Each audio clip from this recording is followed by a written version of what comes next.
එන්න ආතර ගන්න පාඩු දඩගලත් එක තියෙන ආත්මීය දවල් එක රහයි දෙපාර අන්නරි සාඩිය අශෝකමාල කවුද සාඩිය කියන්නේ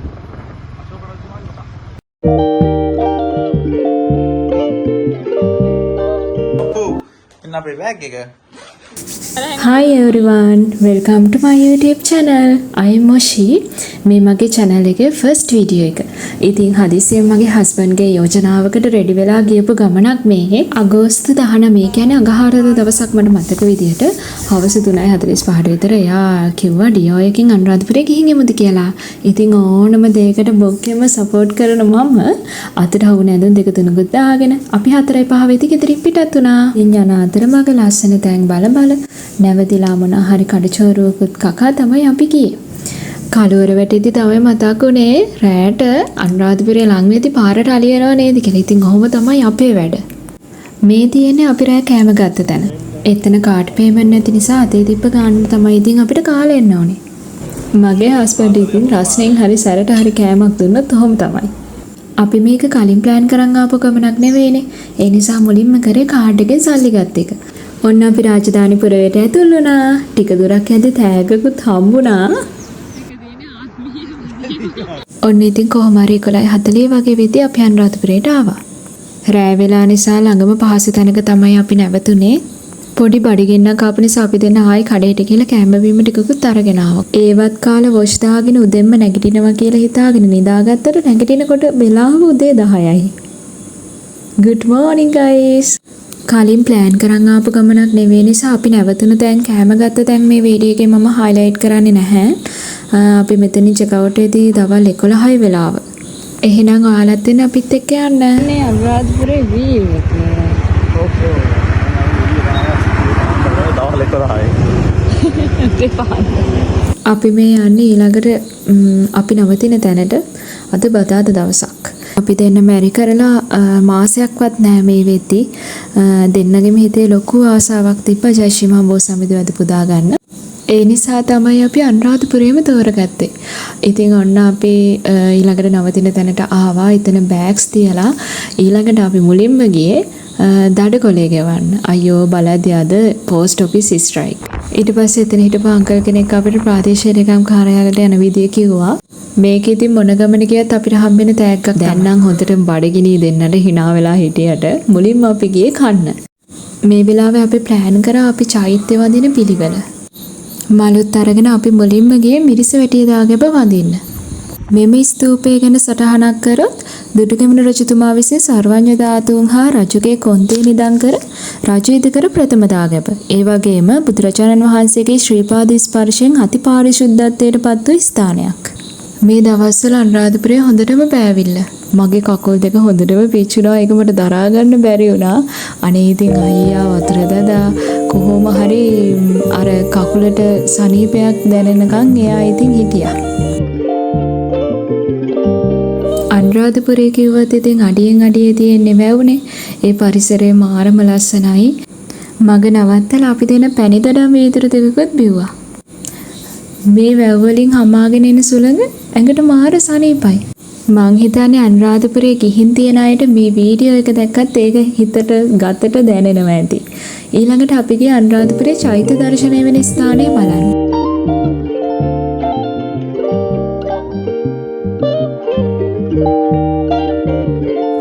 ඒකත් බලාගෙන ඊට පස්සේ අපි ගියා තූපාරාමයට. තූපාරාමය කියන්නේ මහින්දාගමනයෙන් පස්සේ දුණු ප්‍රථම ස්තූපය.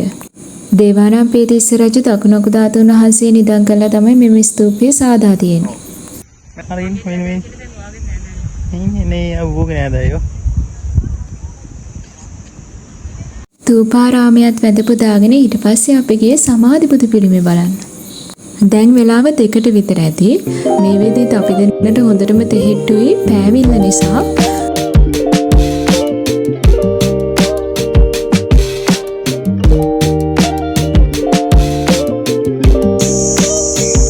අපි යනවා දැන් සමාධි පිළිම බලන්න. දැන් හොඳටම මහන්සි බබුණා යනවා කොසරයක් වගේ. දුඩු අලියෙක් වගේ හින්දා හරි අමාරුයි. පිළිමේ උස අඩි 7යි අඟල් 3ක් වන අතර හුණු ගලින් තමයි නිමවලා තියෙන්නේ.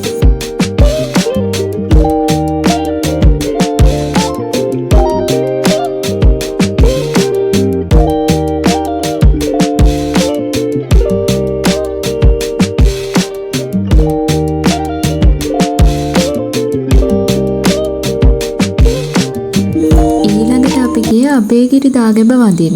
මේක වලගම්බා රජතුමා තමයි ඉදි කරලා තියෙන්නේ.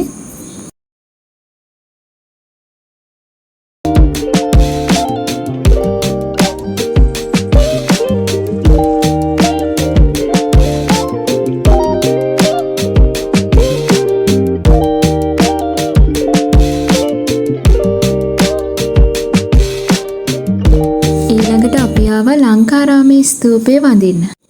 ලංකාරාමයත් වලගම්බා රජු ඉදි කරපු දාගැබක්. ඉතින් එතනත් වැඳ පුදාගෙන ඊළඟට අපි ගියේ ජේතවනාරාමයට. මහසෙන් රජු ඉදි කර මෙම ස්තූපය ලංකාවේ උසම ස්තූපය. උස අඩි 400ක් විතර. ඒ වගේම තමයි පටි ධාතුවේ කොටසක් මෙහි නිදන් කර ඇති බවට විශ්වාස කරනවා. ඉතින් මේ නටබුන් දකිද්දී හිතට දැනෙන්නේ පුදුමාකාර ආඩම්බරයක්.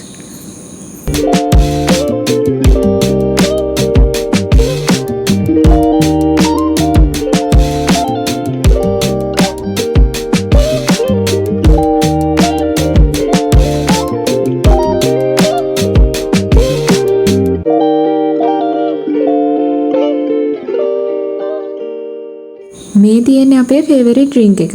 අපි වගේ ඔයාලත් කල්කිරි වලට පෙරේතයිද?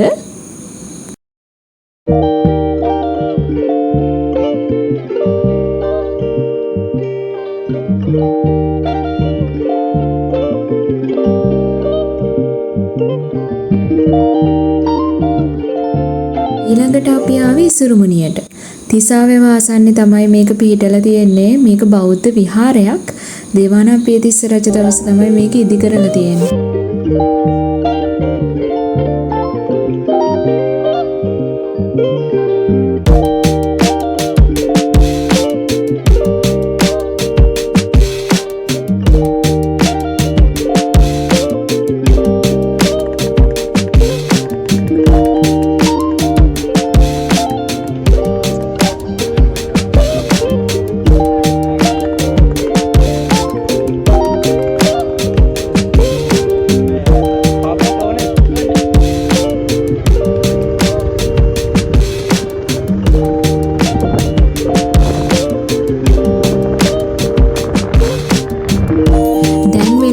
හවස 5ට විතර ඇති. අපි ආවා ජයශ්‍රී මා බෝධියයි රුවන්වැලි මහා සෑය වන්දනා කරන්න. මුලින්ම අපි ගියේ ජයශ්‍රී මා බෝධියට. අපි ජීවත් වෙන කාල සීමාව ඉතා කෙටි. ඉතින් අපි හැමෝම ප්‍රාර්ථනා කරන්නේ ඒ කෙටි කාලයේ සතුටින් සැනසීමෙන් ජීවත් වෙන්න ලැබෙන්න කියලා. ඉතින් අපි දෙන්නත් හිතුවේ ඒක.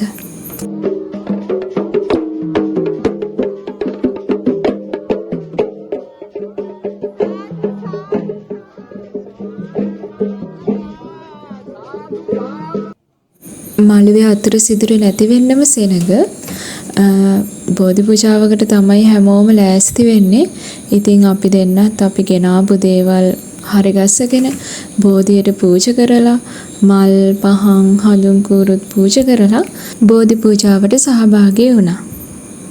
අපි දෙන්නගෙම හිතට කොයිතරම් සැනසීමක්ද කිව්වොත් දෙන්නට මෙතනින් හෙල්ලෙන්නවත් හිතුන්නේ නැහැ. ඒ වුණාට 9 වෙද්දි මළුව වහන නිසා අපි ළඟට රුවන්වැලි මහා සෑයට ගියා.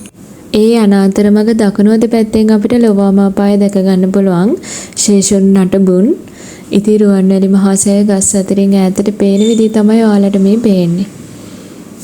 හරිම ලස්සන පින්බර දසුණක්. ගෞතම බුදුරජාණන් වහන්සේගේ ත්‍රෝණයක් ධාතුන් වහන්සේලා වැඩ සිටින ලෝකේ පූජනීය ස්ථාන අතරින් එකක් තමයි රුවන්වැලි මහා සෑය. ඉතින් අද දවසේ අපි ප්ලෑන් කරපු විදියටම අනුරාධපුරයටම ස්ථානයම අපි දෙන්නට වැඳ පුදා ගන්න පුළුවන් වුණා.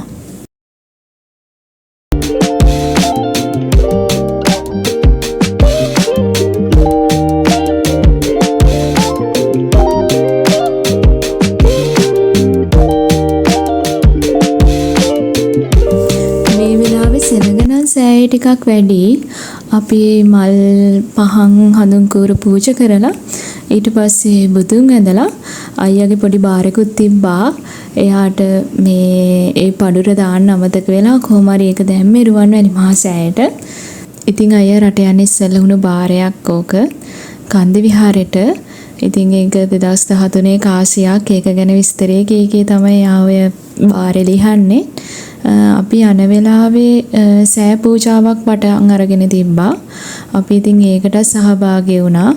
ඒක විශේෂ මල් පූජාවක්. ඉතින් අද දවසේ වුණ හැමදේම මම ඔයාලත් එක්ක ෂෙයා කරගත්තා. හෙට අපි හිතාගෙන ඉන්නේ මිහින්තලේ යන්න. අපි එහෙම අනුරාධපුරෙන් පිටත් වෙනවා.